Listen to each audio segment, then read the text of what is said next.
Good evening. This is Steve Weil with Royal Management Services. I'm coming to you today from our offices in Fort Lauderdale. During the current coronavirus, we've been trying to do these seminars. Things get back to normal. You'll join us in our classroom and enjoy some of the seminars that we do here in person. We always love when we can see the bright, shining faces of the folks that are attending. Assuming you don't want to look at my bright, shining face through the whole seminar, I'm going to go back and give you the slides. Today's seminar is conducting meetings and getting the work done. I don't know how many of you have been to an association board meeting where hours and hours are spent and in the end, nothing is accomplished. We've been to a few of those ourselves, and we conduct some meetings and do some training and run on how to run meetings. And I wanted to pass that on to you. It's not always easy, but conducting a meeting and getting the work done is really important in associations because you can't do the work of a board of directors outside of board meetings. You can't vote or make decisions outside of board meetings. The meetings have to be open to the members of the association.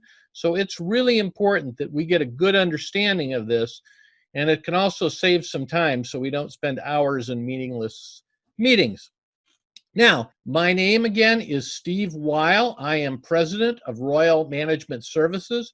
We put together this and a number of other classes because in working with our boards of directors, we found that there were areas that they really needed help in. And if we could help them, it would make our life easier as well as theirs, and service on the board certainly more rewarding. Just so you know a little bit about us, Royal Management Services was founded in 1984.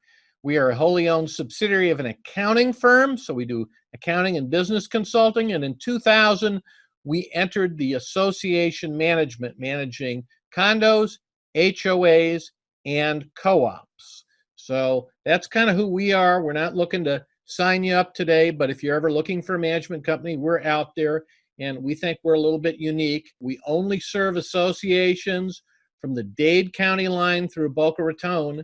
So we're not one of those national companies where you'll never see anybody. I am one of the principals, and we want to have a hands-on approach to work with all of our clients. We're going to cover a bunch of stuff today, and I hope that you'll find it useful. We're going to talk about why meetings fail.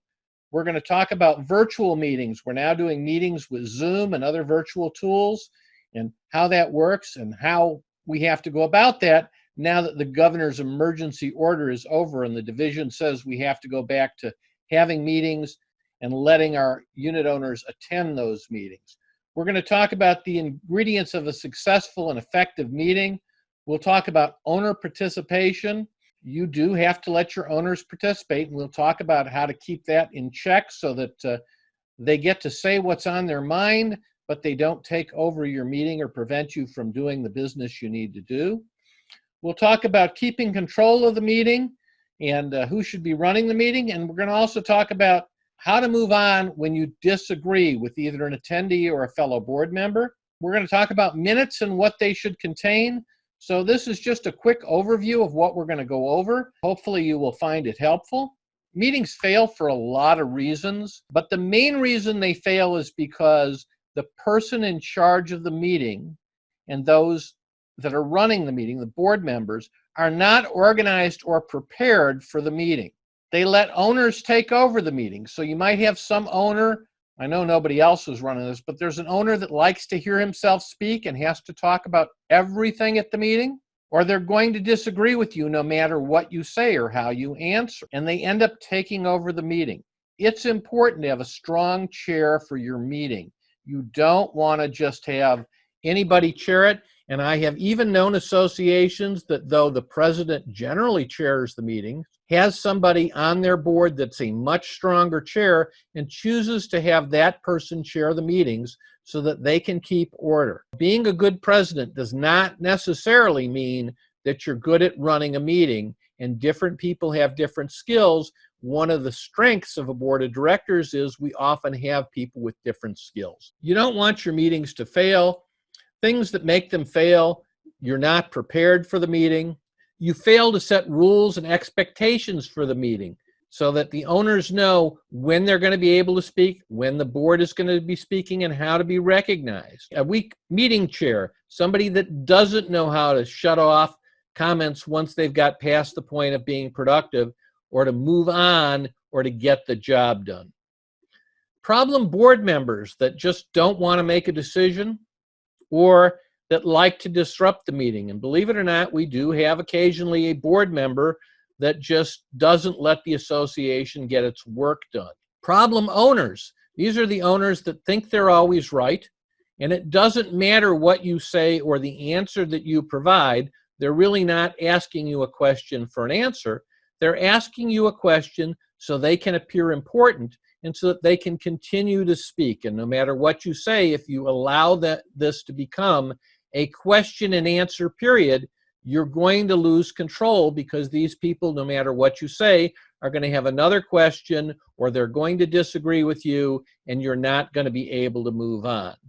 Poor procedures, not having the right procedures in place to announce the meeting, to show what the agenda is, to keep people informed and allow them to get the information that they want to get on past and current and future meetings. So that's really important too. Do we have an agenda in advance? Is the agenda detailed? Do owners have access to that agenda so that they know what's going on? Making sure they have access to minutes of past meetings so that we're not spending our time rehashing over and over again. The inability to make decisions. Now, I run into this all the time.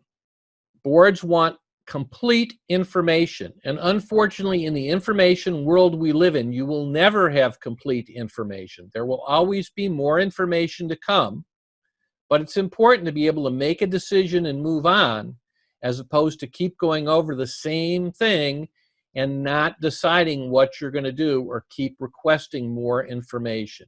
You need to make a decision based on the information. If you don't have the information, you need to make those requests well in advance of the meeting so that your manager or whoever's going to provide the information can give you the information that's available.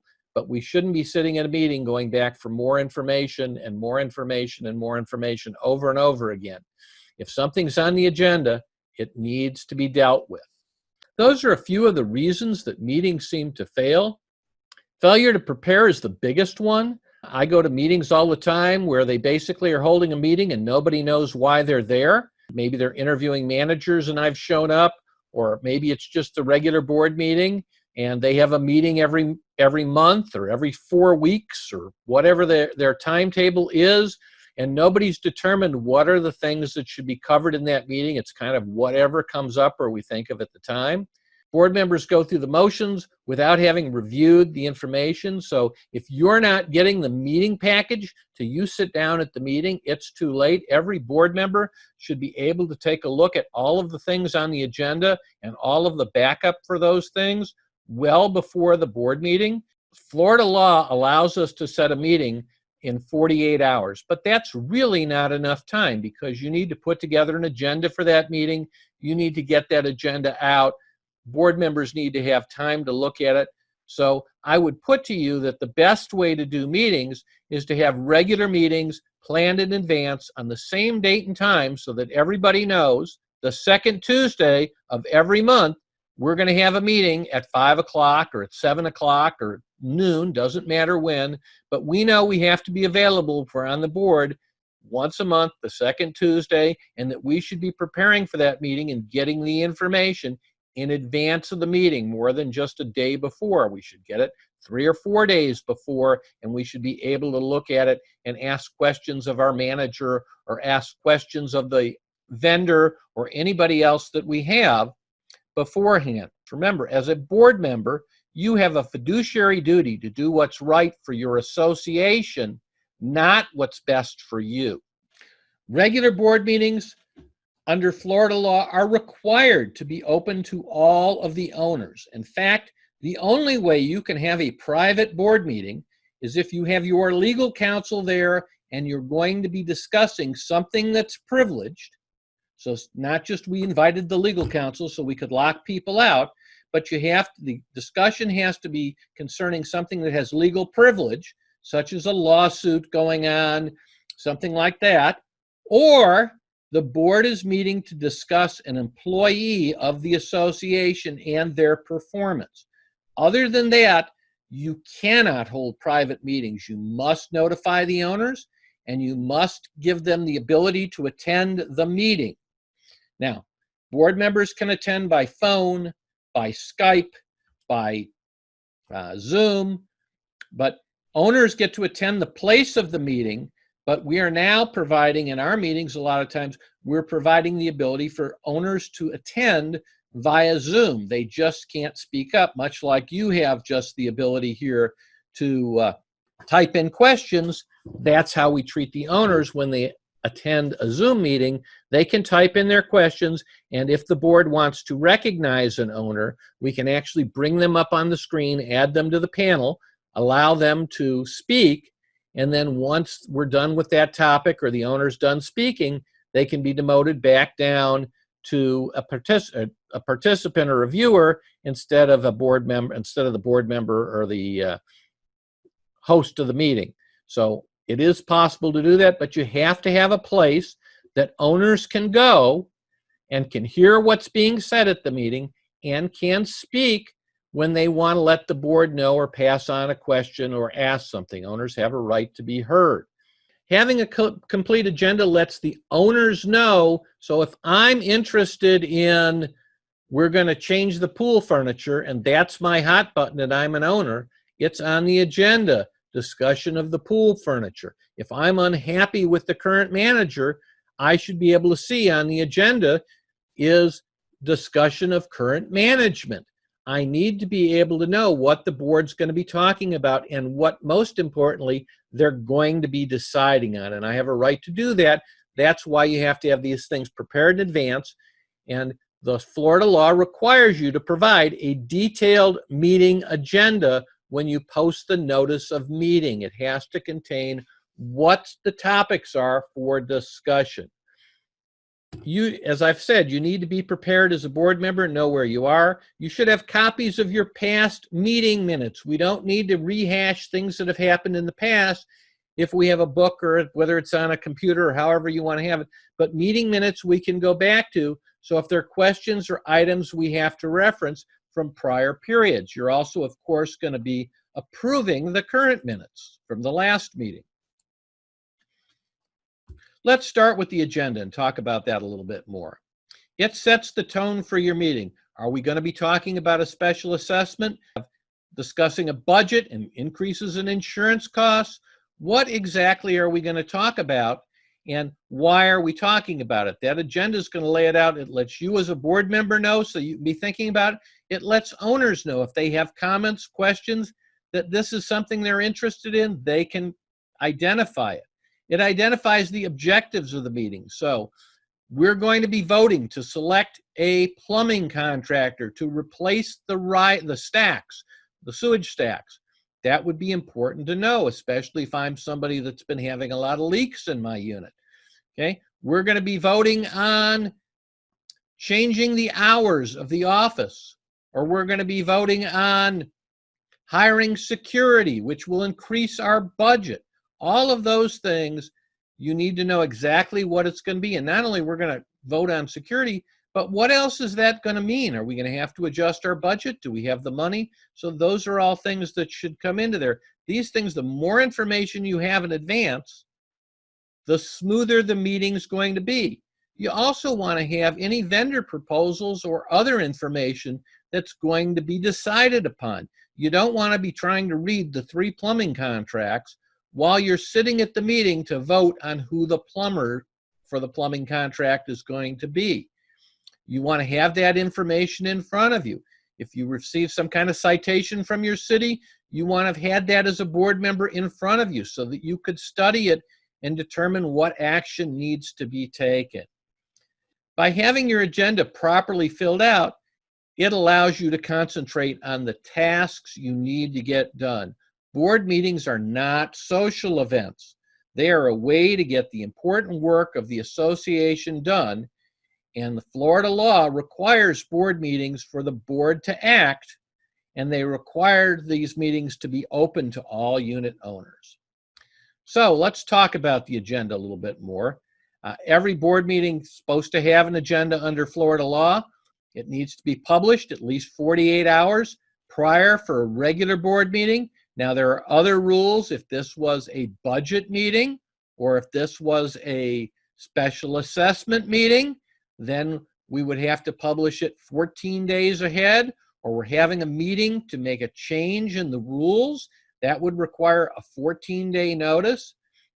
You don't want to be publishing at the last minute because people need to be able to see this thing and determine what they need. The meeting notice, along with the agenda, needs to be delivered at least 48 hours in advance to all board members. Now, I again repeat, it certainly should be done much sooner than just 48 hours in advance, but you have to be organized and have your information together to do that. But all board members, board members do not have to go look at the bulletin board. They need to receive a copy or be notified of the meeting. Owners, the meeting is posted. Again, best practices in this electronic day and age, we notify the owners by email, even though we're not required to. We post the notice on the bulletin board in the required location so that if you didn't open your email, you can know where to look for it, and that's what's required by the Florida law. We want our owners to know. We don't want to sneak a board meeting by somebody, and we want them to know the agenda, so we're going to let them know by email that the board has a meeting planned, when the meeting is, what's going to be covered in the meeting, the full meeting notice. Every board member should review the agenda, any items that need to be finalized, and have all the backup that they need. I can't stress that enough. I have walked into meetings where people are looking at stuff for the first time, or gone to a meeting where the manager's passing meeting information out to people for the first time, and they've got an 80-page proposal for something that they're supposed to vote on today. Well, that's just ineffective and inappropriate. You need time to look at these things.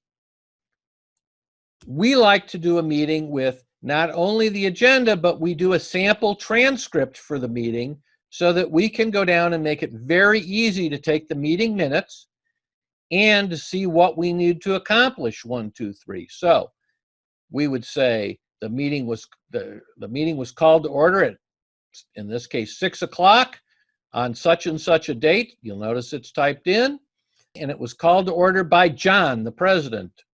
And then you can go through, or Dexter, the president, excuse me. And then you can go through and we can do a roll call, and we can easily check off and see, do we have a quorum? For a board meeting to take place, there must be a quorum. That's that's more than 50% or 50% plus 1 of the total board. So if we have 7 people on the board, we need to have at least 4 people present and accounted for before we can have a meeting. If we only have 3 people with a 7-member board, the meeting would fail for lack of a quorum, and it would have to be rescheduled at another time. We need to have a record of who those people were. In this case, there are 4 board members. Since there are 4 board members, the quorum requires 3. If we don't have 3 people present, we will be unable to act in a board meeting, and we will have to cancel the meeting for lack of a quorum.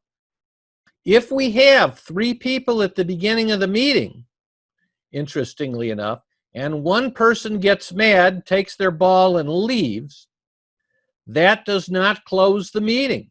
We had a quorum when we began the meeting. We had a quorum of 3.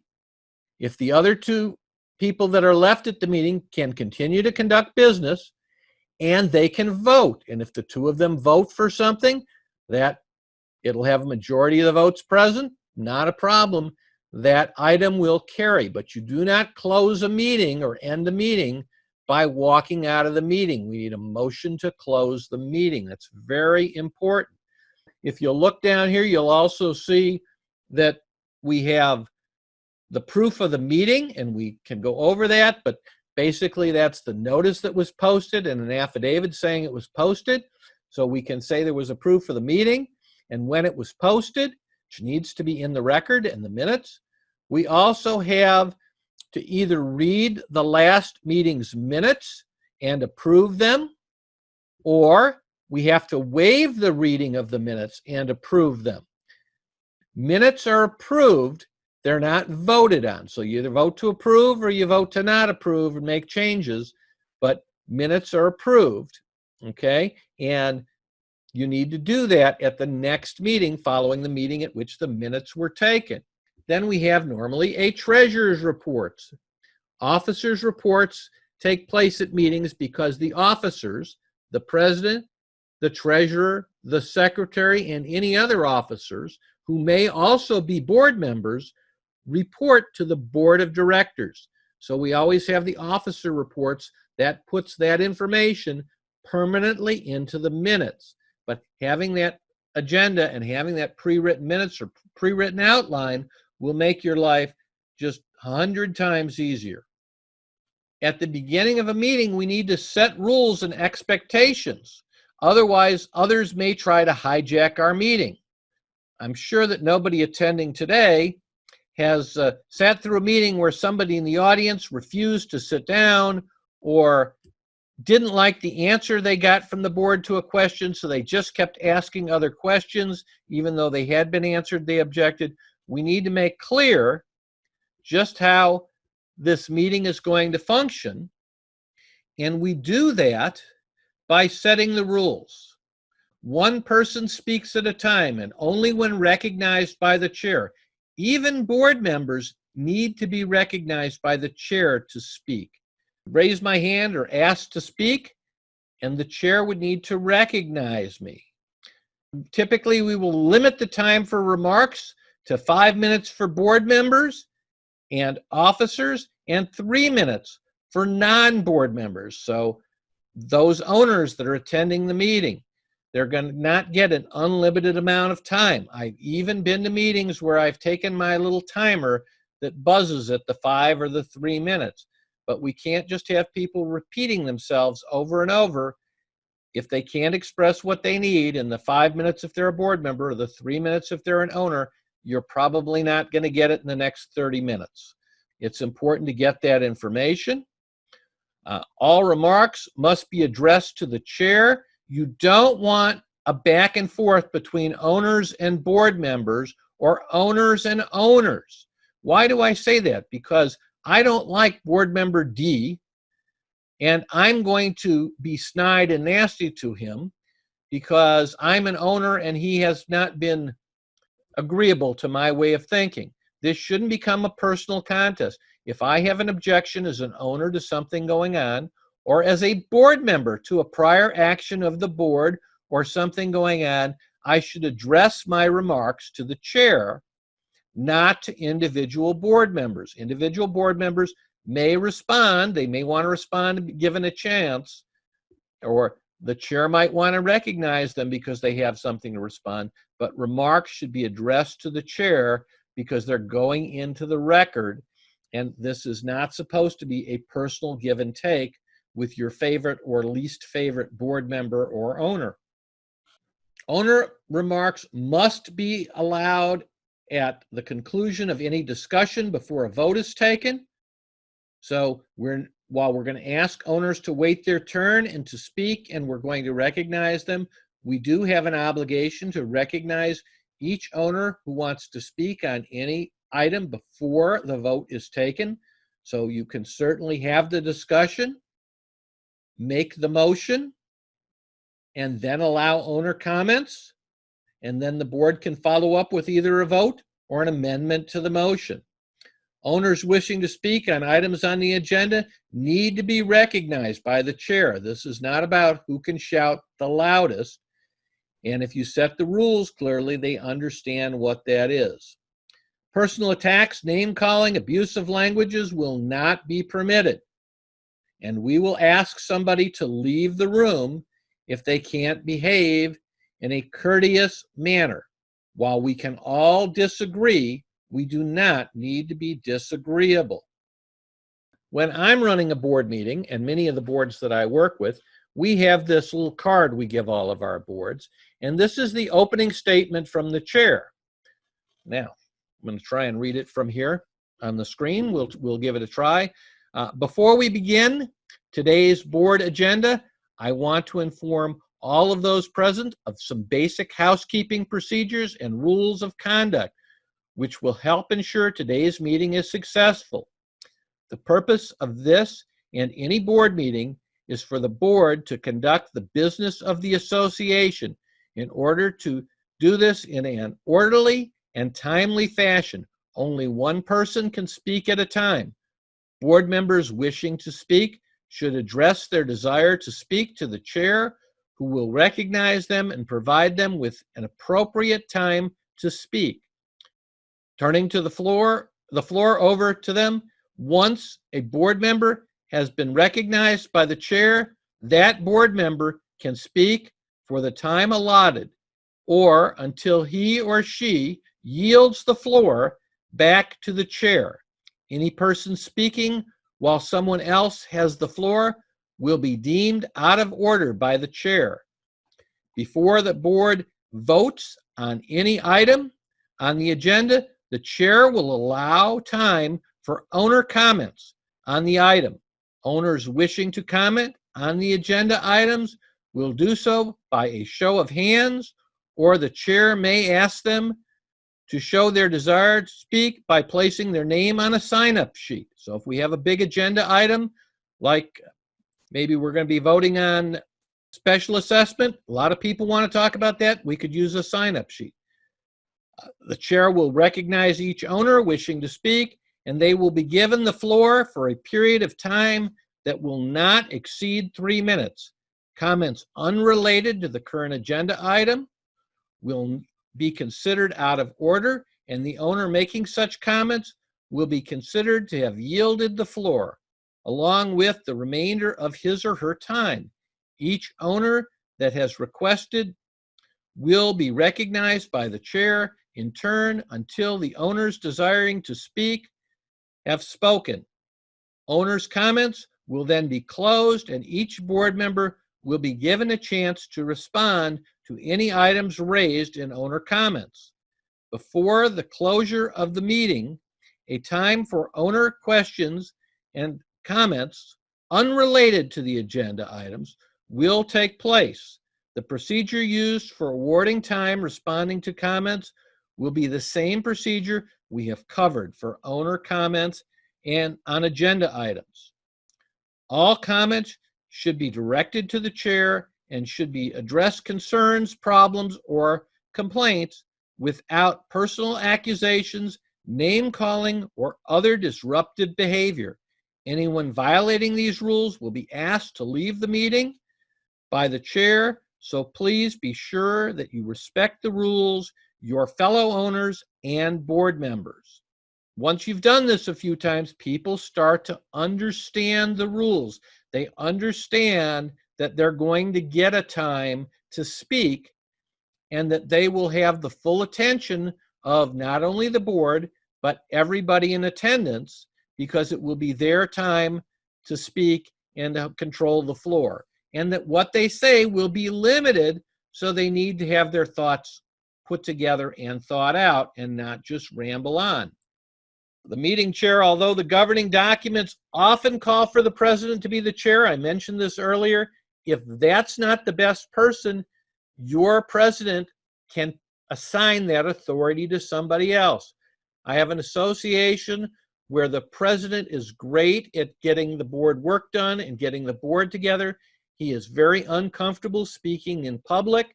He will speak at the meetings, but he does not really feel comfortable running a meeting. And in this particular case, his treasurer is great at it, and he has the treasurer run the meeting.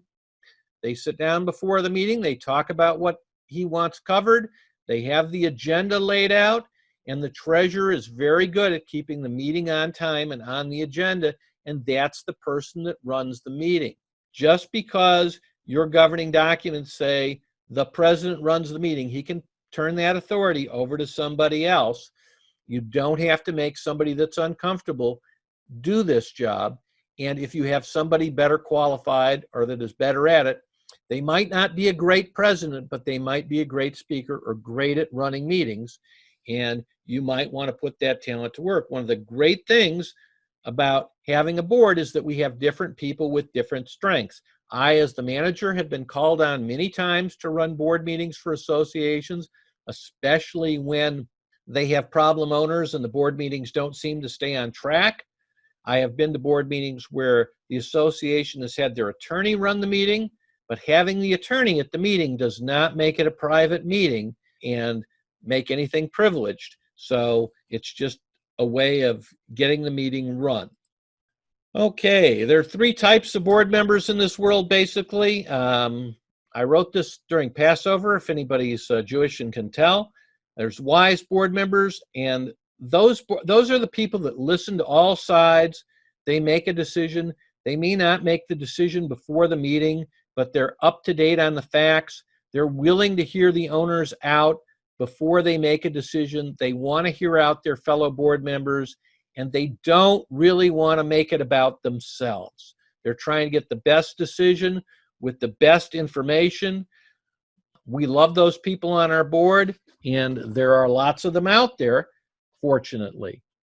There's also the people that get elected to the board because they have a me agenda.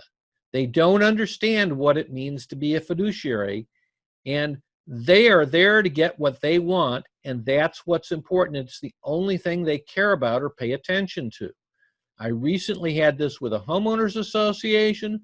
When a new board was elected, one of the board members came up to me and he said, "Listen, I've been trying to get the tree cut in my front yard for a year now, and you have refused to do anything about it." Well, we sent it to the board, and the prior board of directors decided they did not want to spend the money for cutting that or some other trees. But we have trees, and we said to them, we have a number of trees that really should be addressed if you want to bring that up at the next meeting. And his answer was, "I really don't care about any other trees but the one in my yard. And if we get that cut, I don't care what we do with the rest of them." That's wrong. He was not exercising his fiduciary responsibility. Unfortunately, we or others can't, we and his fellow board members can't kick him off the board. He doesn't vote on anything. He doesn't go to any meetings unless we're talking about his tree and trimming trees. So we want all of our board members to be wise board members and understand that they're elected by the owners to represent the interest of the entire association. And then we get the simple board members, the people that just get elected because they thought they'd do their share. They really don't understand the job. There's nothing wrong with these people. They just need to be trained. So if you spend time with them explaining, they will come up and learn, but they're happy they're on the board. They just don't understand what's required or what their authority is. It's one of the reasons we did these classes, because there's many people that want to help, but they really don't know how. So you've now had my Passover sermon, and we will move on. Types of owners. There are involved owners. They want to do what's best. They read your newsletter. They look at the email. They ask questions, and they're usually good questions. And they understand that the board has to make the decisions, but they're more than happy to lend a hand. They're happy to make a suggestion. They're happy to loan their expertise. So I'm a contractor. I know about contracting. I know the board is working on a contract for some kind of construction on our property, and I'd be happy to help them review it and help them understand that contract if they'd like, because that's what I do for a living. There are a lot of great owners that are helpful. They understand the board's going to make a decision, and the decision that is made is going to be in what the board believes is the best interest of the association. They know that your job is to make a decision, and that's important. You can't have a show of hands every time you need to make a decision. Okay, you can't let people vote. Somewhere in the end, you got elected to make the important operational decisions for your association. That's the job you've got to do. And then there's uninvolved owners. They don't read anything we send. They don't pay attention. They don't show up for meetings. You can go through a lot, but they're just there. They want to be left alone. When they bought in a condo or an HOA or a co-op, somebody told them, you don't have to worry about anything. Somebody else is going to take care of everything for you. We see those owners too, and unfortunately, they don't show up till they have a big problem. You know, there's a special assessment they didn't know about and they eject, or a rule has been changed. They didn't show up for any of the meetings and now they're getting a violation notice. We want to get those people involved. And then there's the attention seekers. The attention seekers are the people that want every meeting to be about them. They come, they don't really make a point, they can speak for hours, and no matter what the answer is, whether they ask a question in writing of your management, whether they ask a question at a board meeting, no matter what your answer is, they have a response why that answer isn't acceptable to them. Unfortunately, you have to learn how to just deal with these people, and you have to learn how to let them know that that's great, but asking the same question again is not going to generate a different answer. These are also the people that like to talk to every board member individually to see if they can get different answers or if they can put one against another. And I'm going to suggest to you that the time for owner comments and to let these people have their say is at the board meeting, not in your living room, because they're going to use what they think you said to make their point and you look bad in many cases. And there are the troublemakers. These people, they bought into your association, they signed off on the rules, and they don't really think the rules apply to them. They may have agreed that they knew that you had to put the garbage in a bag and seal the bag before you threw out your garbage to not have vermin coming in, but they don't care. They throw their garbage out the way it is without a bag. Or they invite their contractors in even when they're not properly licensed. They're just, they feel like they're an owner and they can do anything they want, and they don't understand that they agreed to be bound by the governing documents. Many times these people make up stuff as they go along. They see a conspiracy around every corner. You know, the board members are out to do bad stuff. The managers are out to do, all the contractors are bad people, and everything is bad. You can kind of tell, but they don't have any facts. They haven't bothered to do their research. They haven't looked at the financial statements. They just make accusations, and you need to be careful how you respond to these people because, again, they can use what you say against you. They will. The good news is that the troublemakers are typically under 5% of the population. The bad news is when they're talking, they sound like 95% of the population. So be aware of who you're dealing with. That doesn't mean you shouldn't hear somebody out.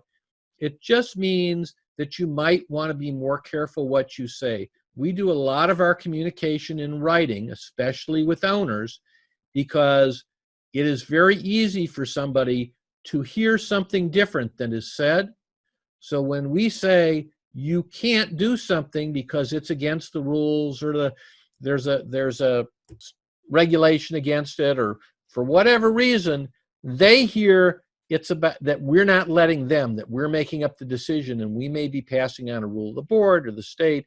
And having it in writing means that if they're confused, they can't come back and say you said something that you didn't say, or take it that you meant it in a way other than what you meant it. Knocking on somebody's door, bad plan.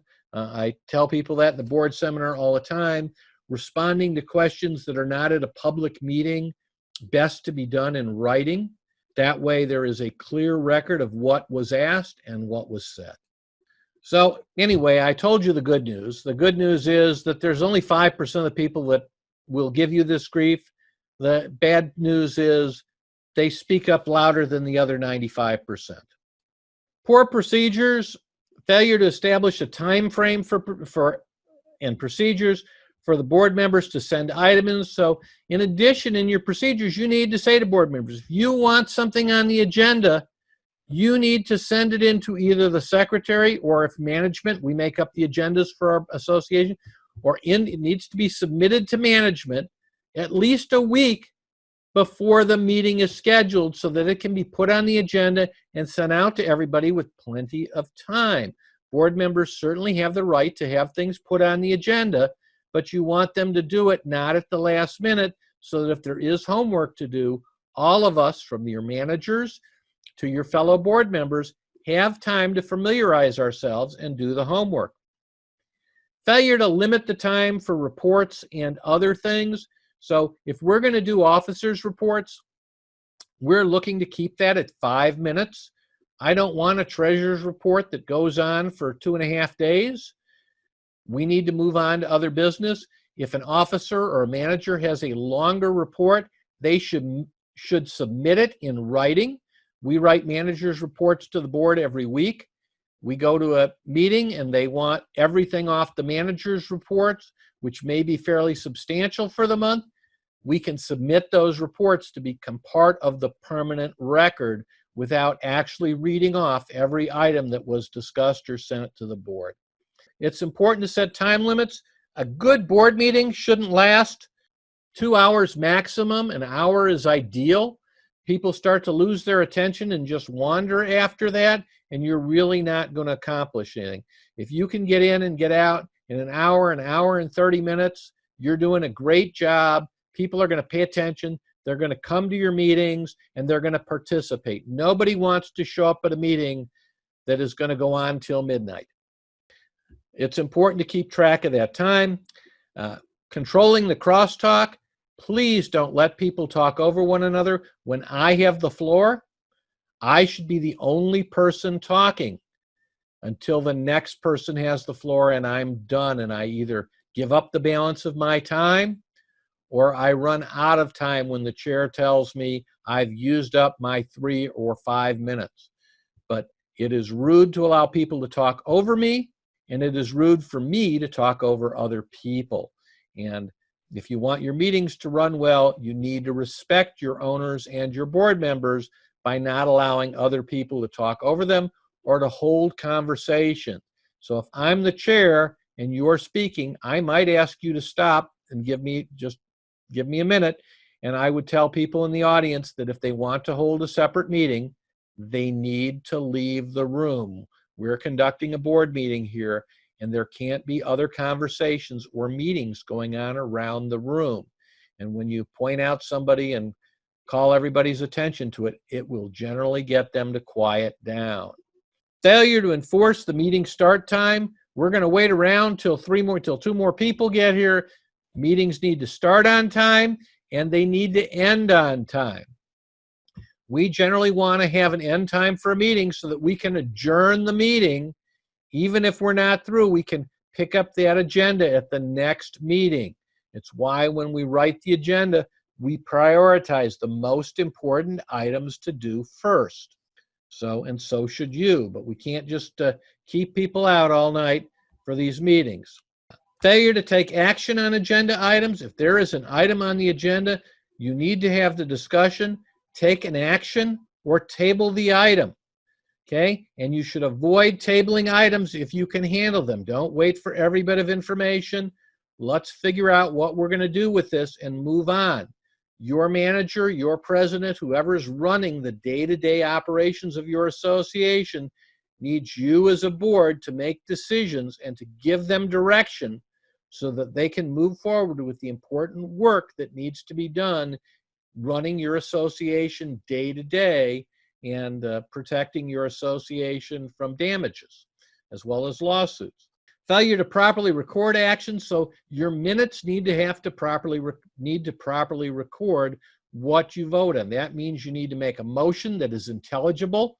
You'll note in our pre-done minutes, we actually write sample motions out for our boards, because a motion that says, I make a motion to choose Doc's Plumbing, do the stack replacement for the $100,000 bid, is an actionable motion. If you vote on it, we can do that. A motion that says, I make a motion to use Doc's Plumbing to do the stack, unless one of the other contractors wants to give us a better price and lower their bid so that they will then be the cheapest bid, or include something that's not included, is not there's no action. We can't do anything from that.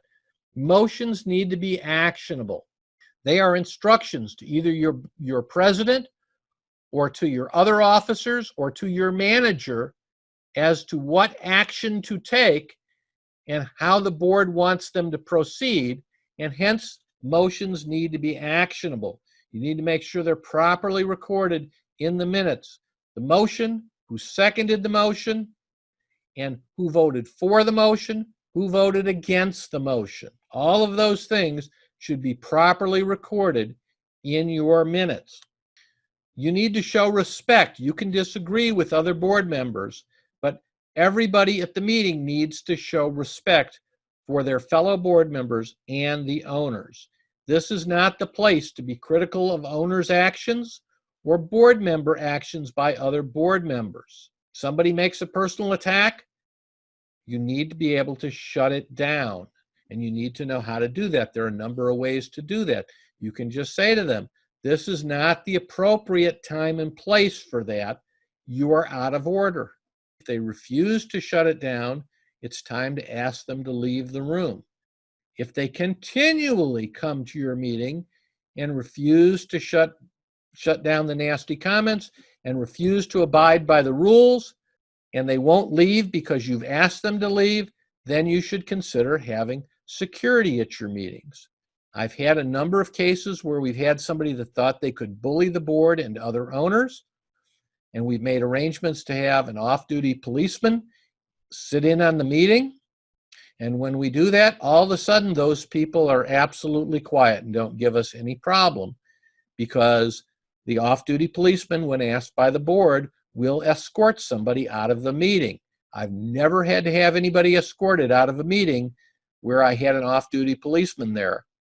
But I've had people that absolutely refuse to stop disrupting the meeting, where we've had to go that step, because it is not a good idea for you as a board member to confront these people and make them leave. You want somebody that's an authority figure that has the authority to do that, and I can pretty much guarantee you that if you have an off-duty police officer in uniform there, that they're not going to question when you ask them to leave or you ask them to quiet down.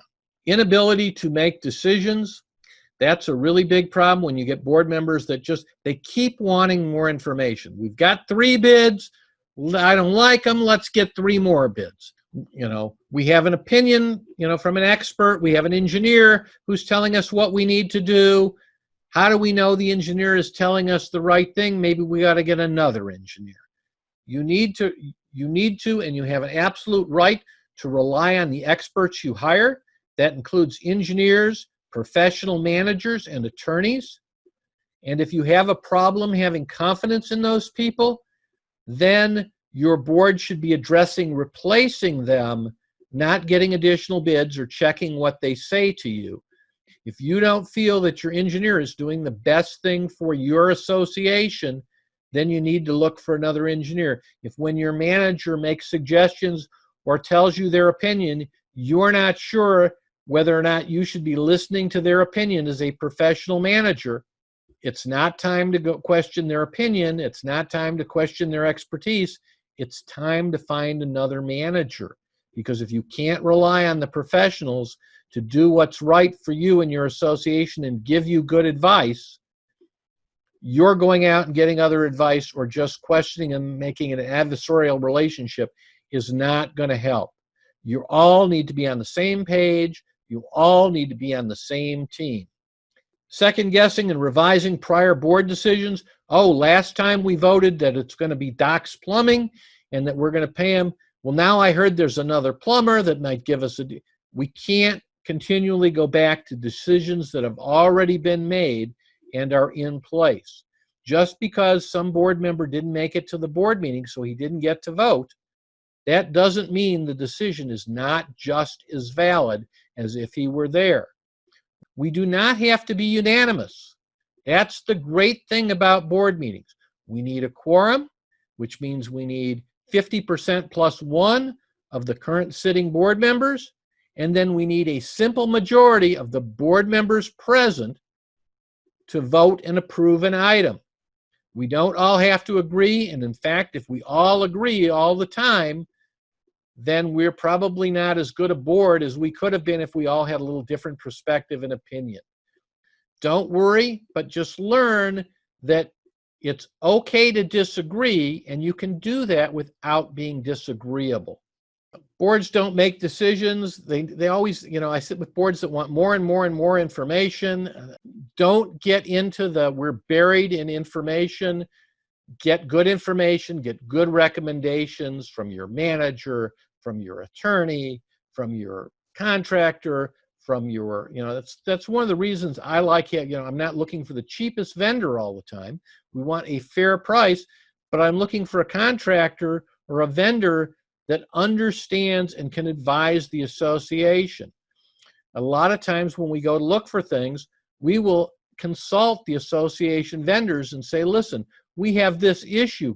Can you recommend an affordable way to deal with it? And they may come up with a better solution than anybody else that saves us money. We may even send out a request for proposal and have a association vendor come back and say, this is all well, good, and great, but did you know that there's this product available, or we can do this? You might want to look into it. We want to use those vendors. We want to use the engineer. We want to use the manager. We want to use the attorney. We want to use the owners that know something. Maybe they're in the business or whatever, as a resource. But we don't want to keep waiting for more information. Eventually, we need to make a decision.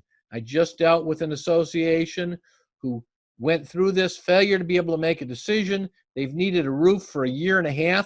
They've had leaks. We are in the middle of putting on the roof that they finally approved about 3 months ago, but they should have approved this roof 1 year ago. And because of the delay, they're going to have additional damage and mold that we have to deal with, which will not be covered by insurance. They have all sorts of notes from the manager. They have all sorts of notes from the independent engineer telling them they needed to do the work. They delayed doing the work. They delayed doing the work. The damage has become further, and it's going to cost them more money than the little bit they thought they'd save by continuing to rebid the same work over and over again when they get done with the mold damage. So fear of making the wrong decision, while I've said don't go back to decisions, you can. You don't move anywhere if you don't make a decision. Make a decision as things move on. If it's not the right decision, you have the ability to readdress it. But a lot of people are afraid that they're going to make the wrong decision. The wrong decision is almost always no decision. No decision doesn't solve the problem.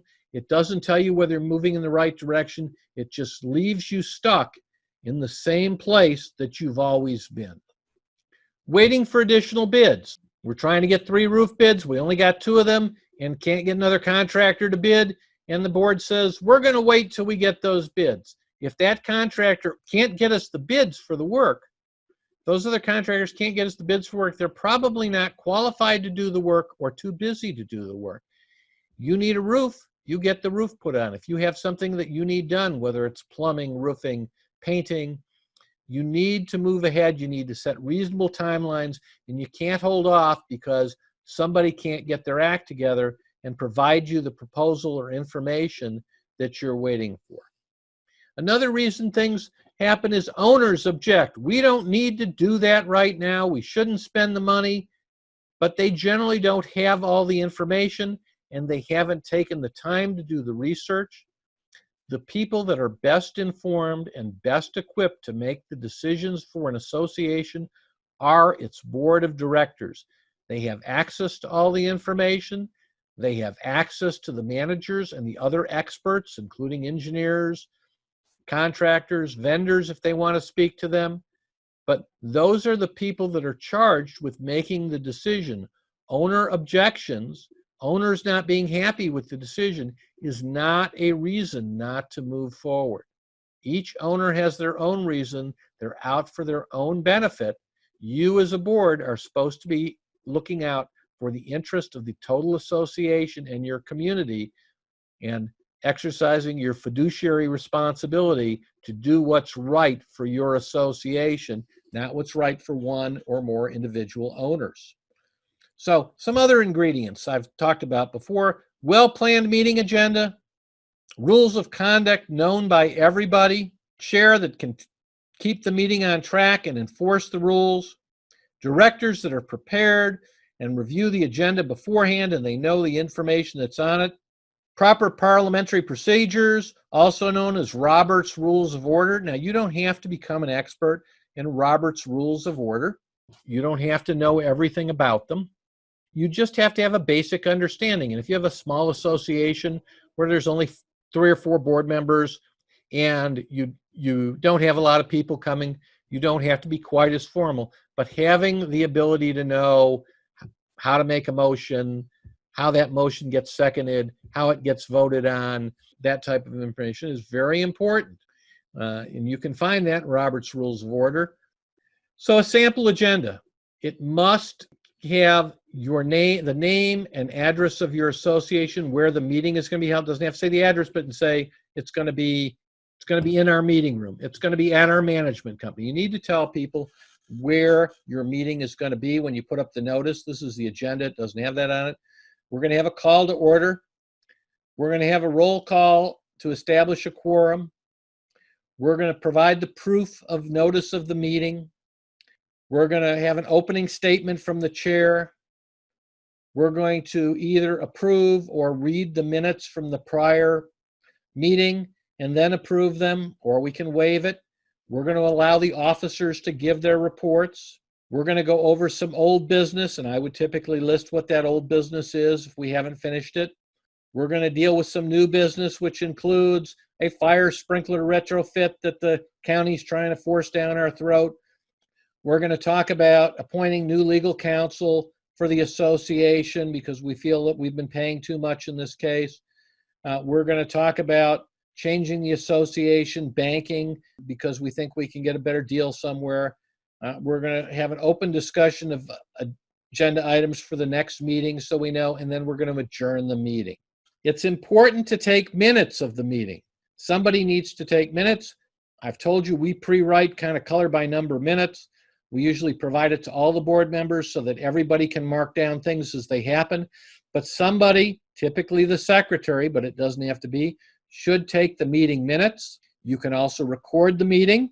And in fact, while we're talking about recording, any unit owner that wants to is entitled to record the meeting. They don't need your permission to use their cell phone to record the meeting. They can certainly record the video or the audio, and they don't need permission. What they can't do is run around pushing a camera in people's faces and running from place to place, but they can sit in their seat, use their cell phone camera, set a camera up on a tripod, and record the meeting, and they are entitled to do that. Okay? The minutes need to have essential information, including the name of the organization, the date, the time of the meeting, the board members that are present. They need to show approval of the prior minutes, assuming that they are approved, and they should be approved. Your prior minutes, if there's something wrong, the correction should be made, and then they should be approved because that's what we pass on to owners. That's what stands for legal. When decisions come up, that's what the DPPR is going to ask about when they have a question about board meetings and decisions. So you need to get those board meeting minutes approved.